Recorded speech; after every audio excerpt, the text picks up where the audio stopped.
Thank you. How's your day been going so far, right? How's the conference been treating you? Conference has been great, lots of great discussions, and really enjoyed the panels this morning. Machinkura, Bitcoin data, hash rate up. Those have been the big ones for me so far today. Yeah, live and kicking. It's been my first time in South Africa. I mean, live and kicking, and it's been my first time in South Africa, so I'm enjoying. It's a high signal conference. So yeah, going great. Yeah, it's been actually amazing for me. I've always been looking forward to come to South Africa, considering the fact that they denied my visa twice last year. Second time lucky, eh? Third time lucky. Yeah, so I'm actually really happy, and it's been awesome, actually. So yeah. Awesome. Yeah, it's going great. Loving the weather. Hopefully we get some beach time in later. So, Rai, you and Dr. Khushboo find yourself on a panel next to each other again. Yes. Yes, of course. Yes. I'm looking forward to this. Absolutely. All right, guys, so we're going to kick off. Just if you can introduce yourselves, please, just your history and where you're coming from in the Lightning space. Sure. I work as global BD for IBEX, which is we call ourselves a financial settlement company that leverages Bitcoin Lightning, not a Bitcoin company doing financial settlement. We think there's a distinction there.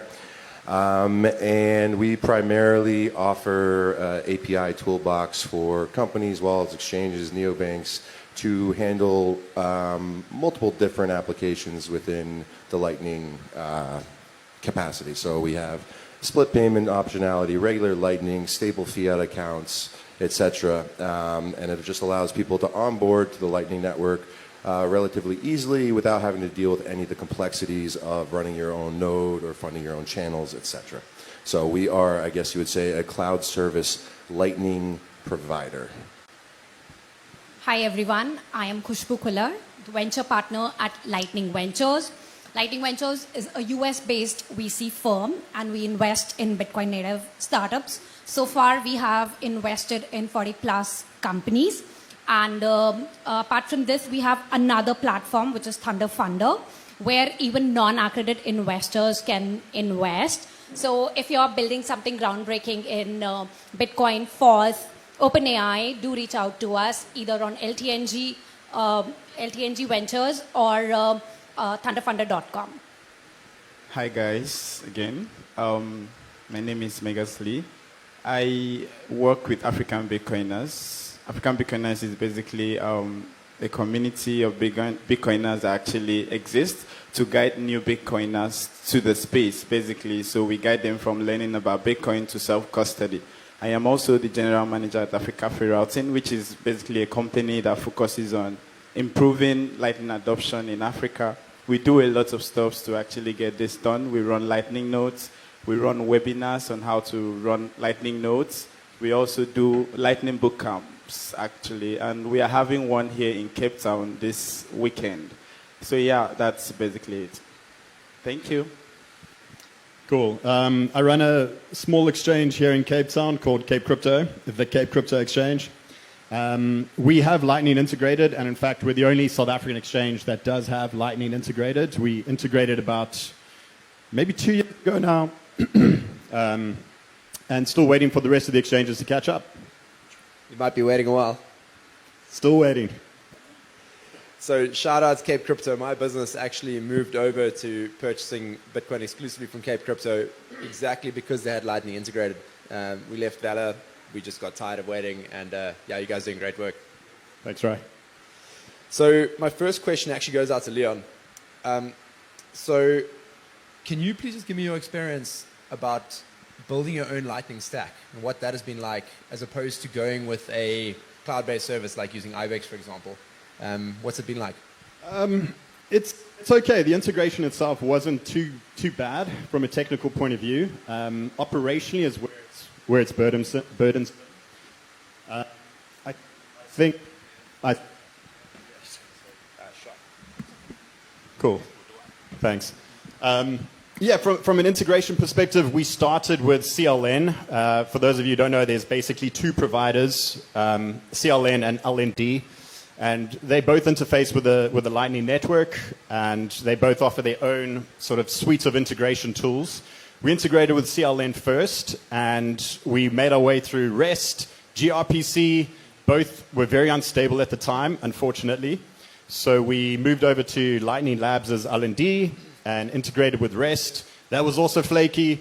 Then we went into gRPC, and since that, it's been very stable. So sorry for the technical terms, but essentially in the end, we're running very stable and haven't had any issues since. It's been a year since we've been on L&D. This time last year is when we went live with it, actually, just before the conference last year.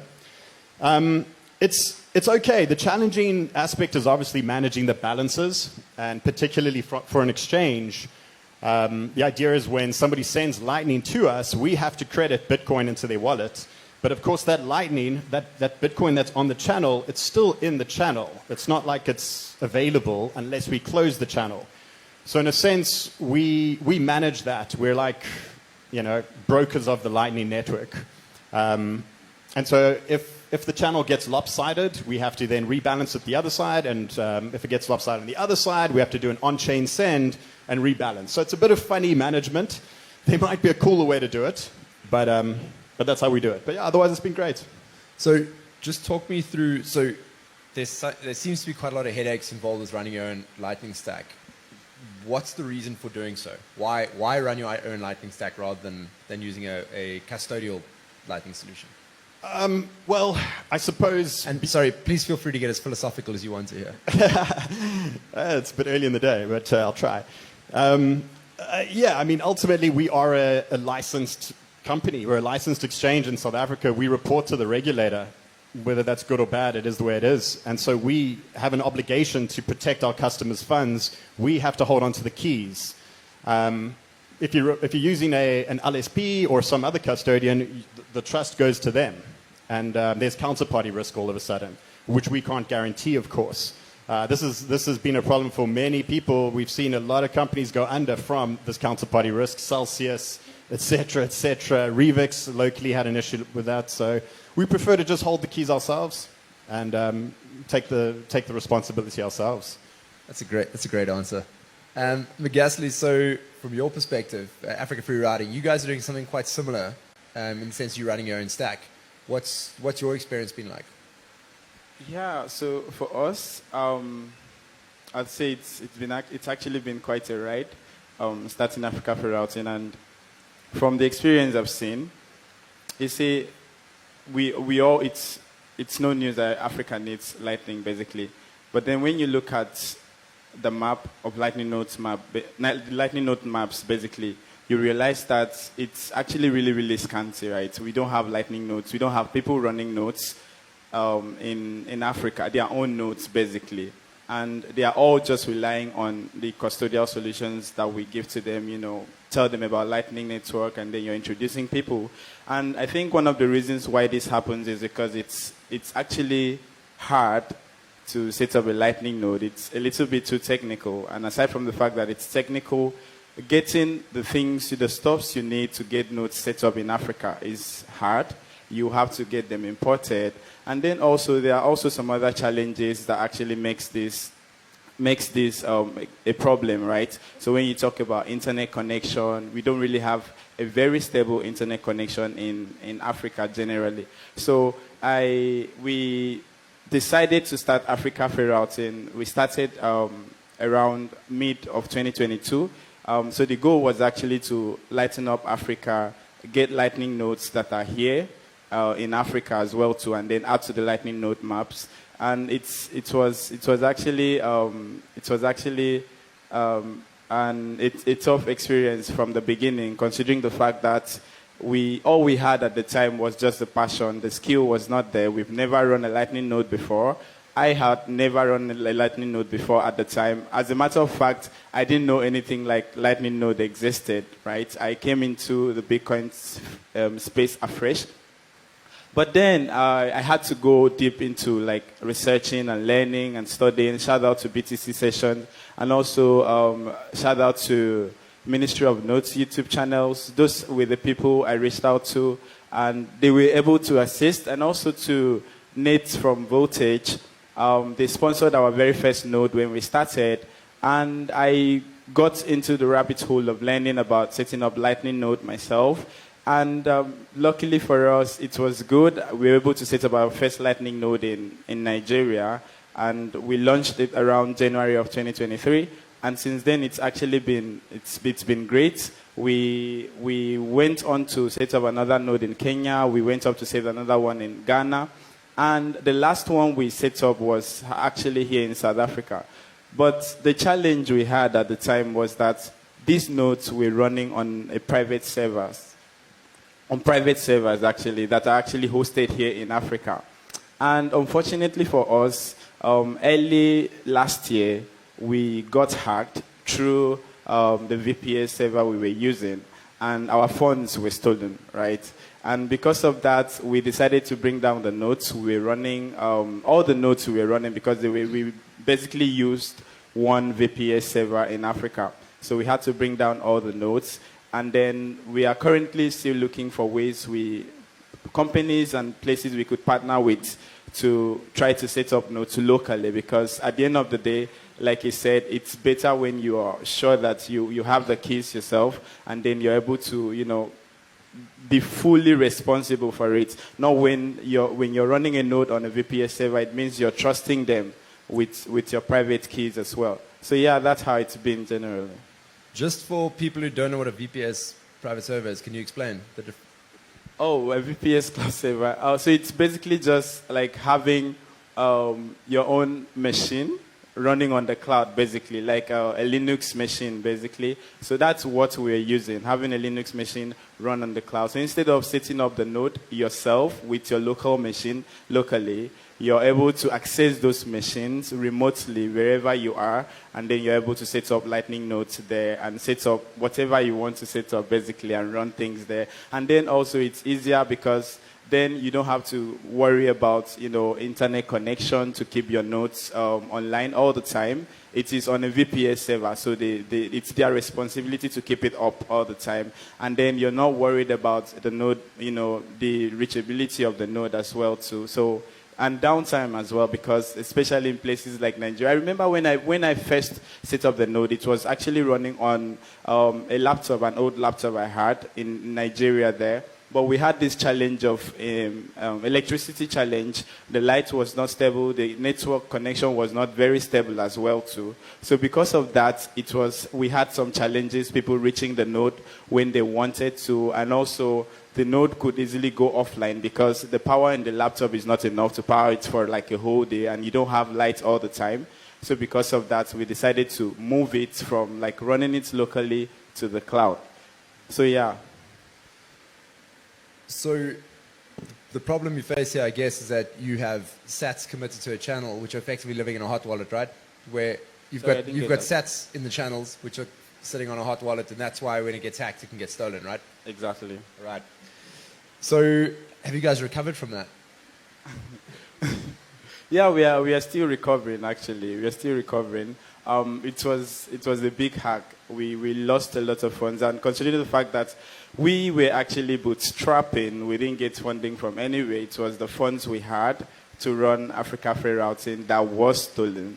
And we are still looking forward to, thankfully, we were able to, not as Africa Free Routing, right? Like I said, I work for African Bitcoiners, and Africa Free Routing is one of the products that we built from African Bitcoiners, right? So we were lucky to get a grant from HRF as African Bitcoiners, not really as Africa Free Routing. But then from that grant, I think it's been a little bit supportive to what we've been doing. But then again, we are still looking, we are exploring other ways. We don't want to run nodes on the cloud anymore, right? But we want nodes that are resident here in Africa. So we are looking for other means. We've spoken to some people, especially someone like Eric from Gridless, so we could use an infrastructure like that to set up node locally and, just see how it goes. So just talk me through the service that Africa Free Routing offers. I personally have used you guys' service when I was setting up my business. But just explain to people a bit what it is that you do.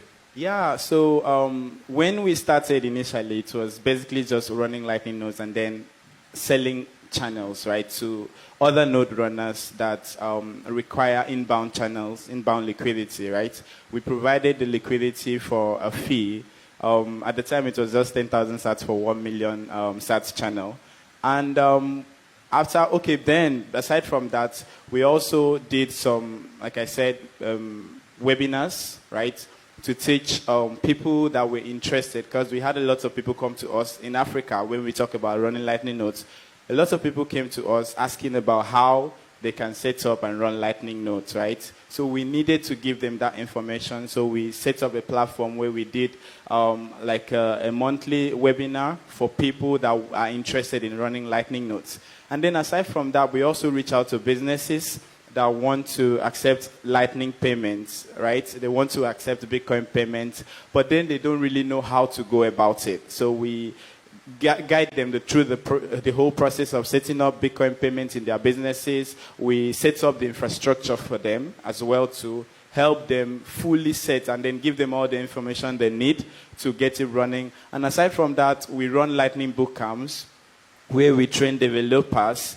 We are not really focused on developers that are already in the ecosystem, so we are extending to developers outside of Bitcoin ecosystem, right? We know there are lots of developers out there that could actually build some cool stuff. And you know, when it comes to adoption, utility is one of the things that drives it the most, right? And when we talk about products like Tando, right, it was somebody that thought of that and then was able to build, and now everybody is talking about it. Now we figured out that the best way to actually get this adoption, you know, growing as much as we want is to train developers that are already maybe in like the fintech space, or people that are already outside of the Bitcoin space, but they have some coding knowledge. We bring them and then we host 4 days, 3 days boot camps and then train them on how to build on Lightning Network. And like I said, we are having one here in Cape Town this weekend. So, sorry, I'm marketing. In case you know anybody that would like to join, then of course you can meet me after this presentation. Thank you. Great. Okay, we're going to switch gears over to Rai. So you guys have industrialized this process somewhat at Ibex, and you're doing this at scale. Can you just speak to exactly what it is that Ibex does and how you're offering Lightning channels as a service? Yeah. I think these guys did a great job explaining why someone might want to not run their own Lightning infrastructure. And that's where we come in. If you are... That's the cheap shot, eh? No, not at all. I keep getting accused of these. What's the, no. There are traditional companies, traditional fintech companies, traditional businesses that don't necessarily want to get into the realm of running their own cloud services.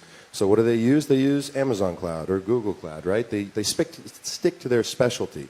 I would say that Ibex is similar in the sense that if you're a traditional fintech remittance company in South Africa, you may not want to learn the nitty-gritty of setting up a node, funding the channels, balancing the channels, figuring out all that nitty-gritty.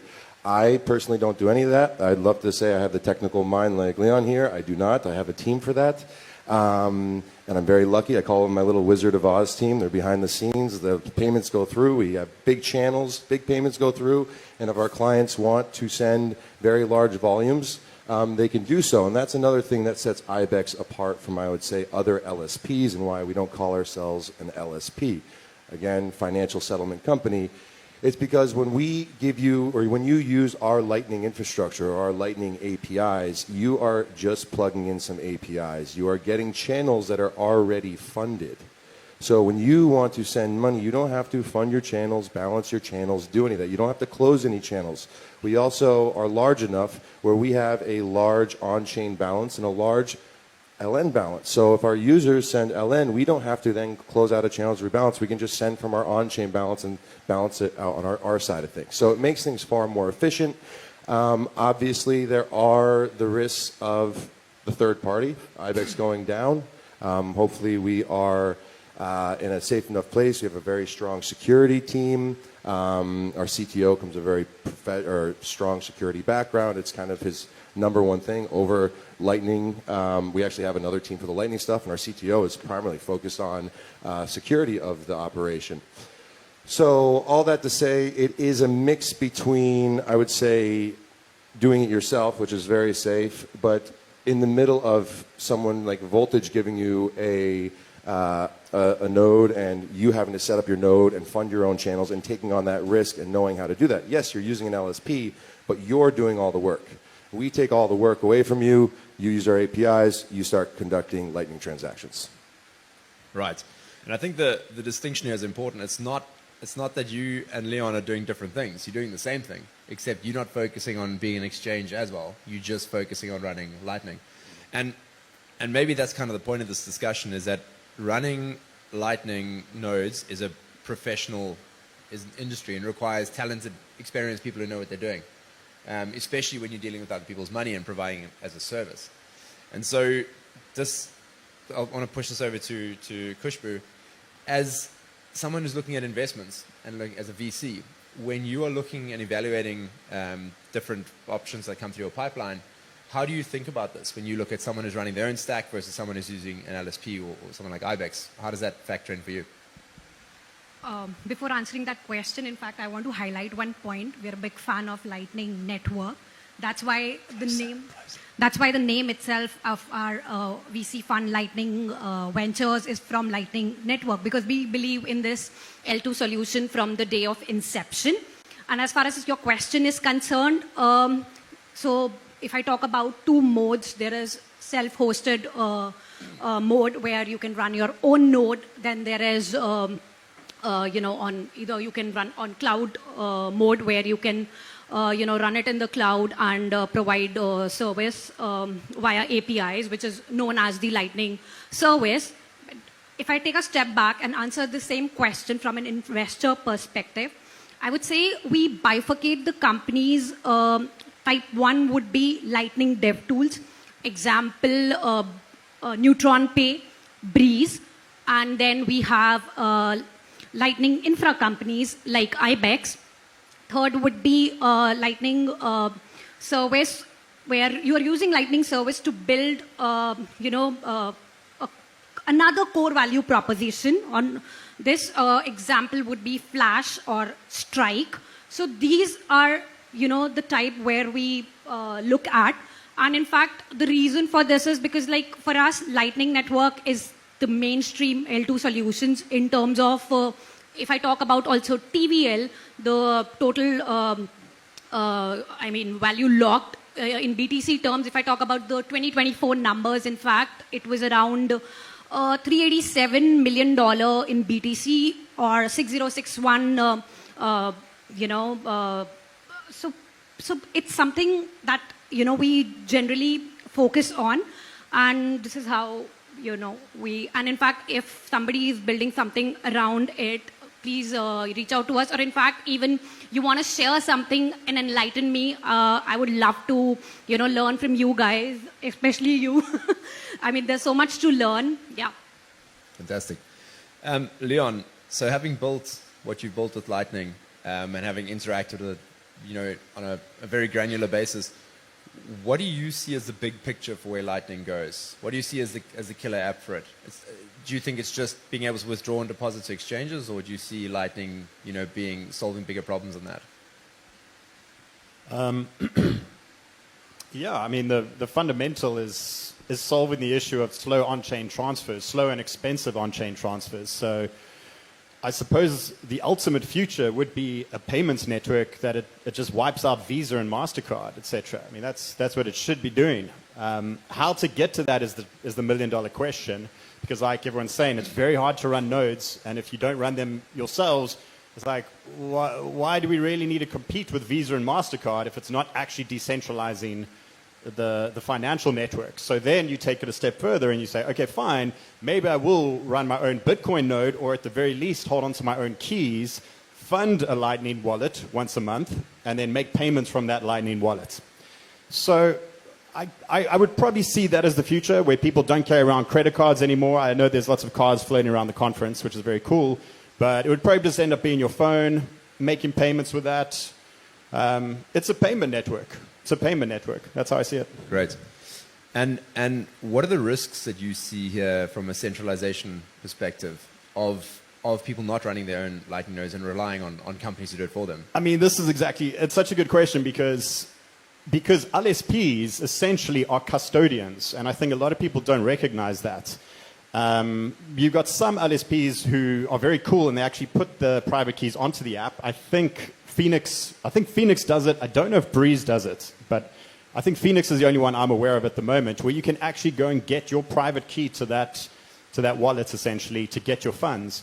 Otherwise, you are beholden to the LSP. They hold your keys. And it's a little bit dangerous, and I'm not necessarily pro-regulation, but it's interesting because people are trusting these LSPs with their keys and their money versus trusting an exchange who has accountability. A licensed exchange, you know, if I run away with the keys, there's problems. You know who I am. But an LSP, it could just pack up shop tomorrow, and there's no accountability.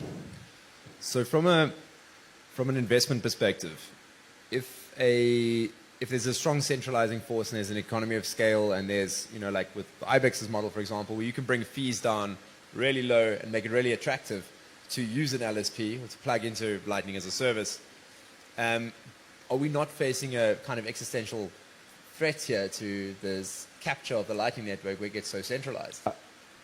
Yeah, absolutely. I mean, definitely. And ultimately, is it really solving the problem of decentralization? And the real question here for Khushboo is that makes investment sense, you know, because that's going to make money. But is that good for Lightning? And is there a counterbalancing force here from an VC perspective?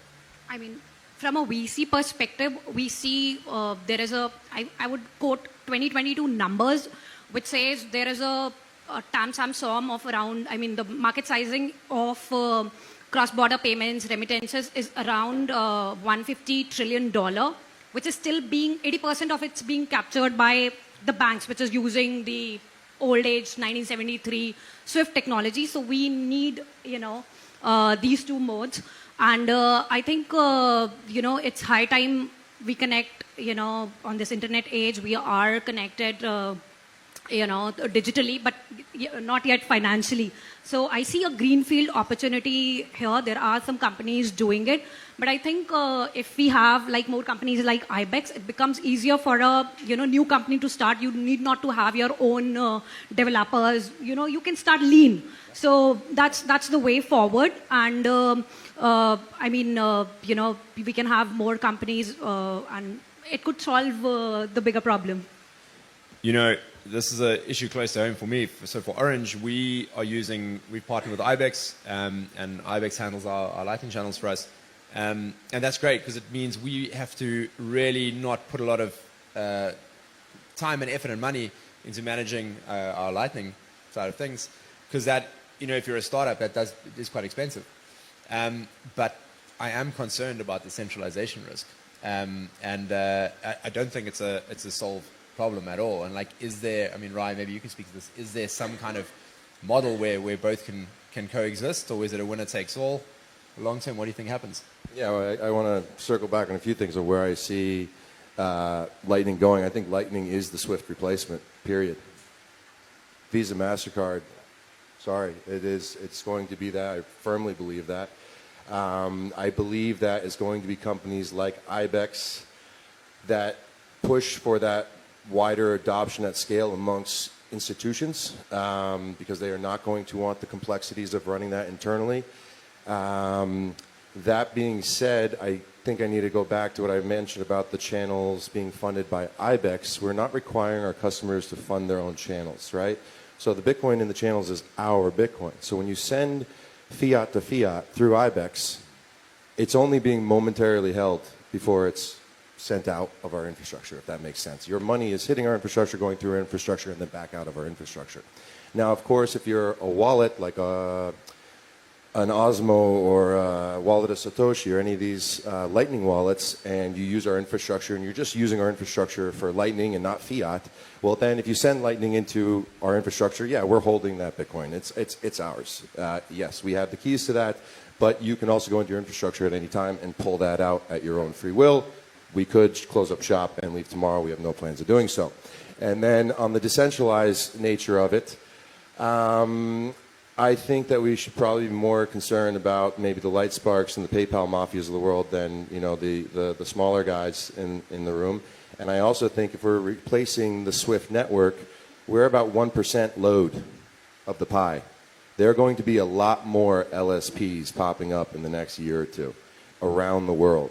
This is going to be divided and more decentralized than I think we think. The fact that there's only 2 real Lightning infrastructure companies, or the kind of what IBEX does in the world. We have other Lightning LSPs, but I would say kind of the unique service that IBEX does. There's really only 2 folks that are trying to focus on this money logistics, fiat to fiat issue.